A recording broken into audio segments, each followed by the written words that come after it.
Question number 16 है the cross section of a drain is a rectangle 30 centimetres wide if water 3.5 centimetre deep flows through the drain at a rate of 22 centimetres per second how many litres of water will flow through in 1 minute.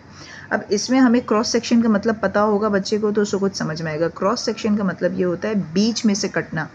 जैसे ये है, ये cuboid है ना, ठीक है, ये rectangle एक बॉक्स है, उसको अगर मैं यूँ काट लूँ, यूँ बीच में से इस तरह काट लूँ, ठीक है, तो वो आपको जो दिख रहा होगा ना साइड, वो क्रॉस सेक्शन होगा, वो क्यूबॉइड शेप में होगा।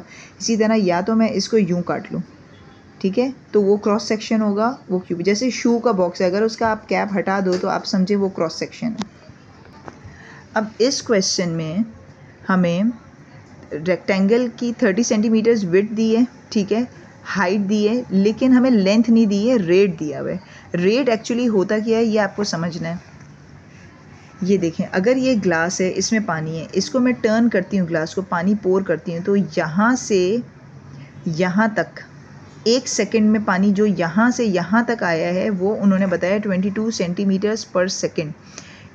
ये रेट पे पानी 1 सेकेंड में इतना पानी फ्लो हुआ है, यानी यहाँ से ट्रैवल किया पानी, यहाँ तक ट्रैवल किया 1 सेकेंड में 22 सेंटीमीटर, यानी 22 सेंटीमीटर इसकी लेंथ हुई, इसलिए मैंने इसको लेंथ में लिखा है। लेंथ, ब्रेथ, हाइट हमने लिख ली क्योंकि यूनिट सेम है, इसलिए हमें यूनिट कन्वर्ट करने की ज़रूरत नहीं है।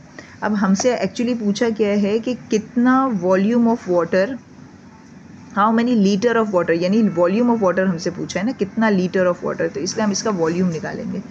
हमने इसका वॉल्यूम निकाल लिया, ये हमारा वॉल्यूम आ गया। लेकिन ये जो वॉल्यूम है वो वॉल्यूम किस चीज़ का है? 1 सेकेंड में कितना पानी गिरा है, 1 सेकेंड में इतना वॉल्यूम ऑफ वाटर पोर हुआ है। इन 1 सेकेंड इतना centimetre cube volume of water is flowing through. सही है, ड्रेन में से इतना पानी 1 सेकेंड में गिरा है। हमसे क्या पूछा है, how many litres of water will flow through in 1 minute. 1 minute में कितना गिरेगा। अभी हमें 1 सेकेंड का मिला है कि इतना पानी गिरा है, ठीक है, लेकिन हमें 1 मिनट का नहीं पता। हमें ये पता है कि 1 मिनट में 60 सेकेंड्स होते हैं, और ये जो हमारी वैल्यू आई है वो 1 सेकेंड की आई है। अब हमें 60 सेकेंड्स की फ़ाइंड करनी है क्योंकि हमें 1 मिनट का फ़ाइंड करना है। तो ये जो हमारी 1 सेकेंड की आई है उसको 60 से मल्टीप्लाई करेंगे तो हमारे पास आ जाएगा कि इतना पानी 1 मिनट में गिरा है। लेकिन हमारा जो आंसर आया है वो सेंटीमीटर क्यूब में आया है, और उन्होंने मांगा है लीटर्स।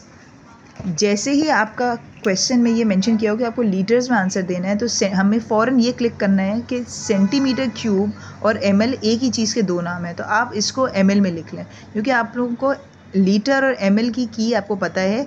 सेंटीमीटर क्यूब से आपको लीटर में करना नहीं आता।